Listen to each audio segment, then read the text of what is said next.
எல்லா கட்சிக்கும் காவல்துறை சில நிபந்தனைகளை விதிக்கும். ஆனால் தாவேக்கா கூட்டம் நடக்கும்போது மட்டும்தான் குறைந்தபட்சம் 80 நிபந்தனைகள் விதிக்கிறாங்க.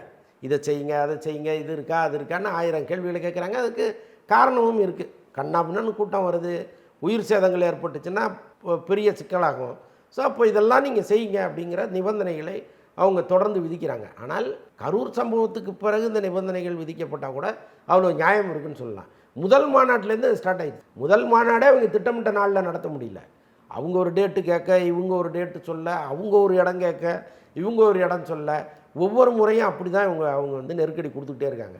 ஸோ விஜயை பொறுத்தளவுக்கு இந்த நெருக்கடிகளை அவர் சமாளித்து தான் இவ்வளோ தூரம் வந்திருக்கிறாரு.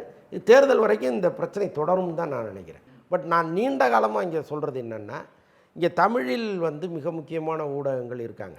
இப்போ நீங்கள் செய்தி ஊடகங்களை பொறுத்தளவுக்கு ஒவ்வொரு சேனலுமே ஏதோ ஒரு கட்சியின் சார்பு நிலை எடுத்துட்டால் கூட அதிலும் நடுநிலையான செய்தியாளர்கள் இருக்காங்க. இப்போ முக்கியமாக இப்போ தந்தி டிவின்னா ஒரு அசோகவர்ஷினியோ அல்லது ஒரு ஹரியோ நீங்கள் அங்கே ட்ரை பண்ணலாம். அப்புறம் புதிய தலைமுறை நியூஸ் 18 சொல்லிட்டு நிறைய பேர் இருக்காங்க இங்கே. இப்போ கார்த்திகை செல்வனோ கார்த்திகேயனோ நீங்கள் அவங்கள அனுமதிக்கலாம்.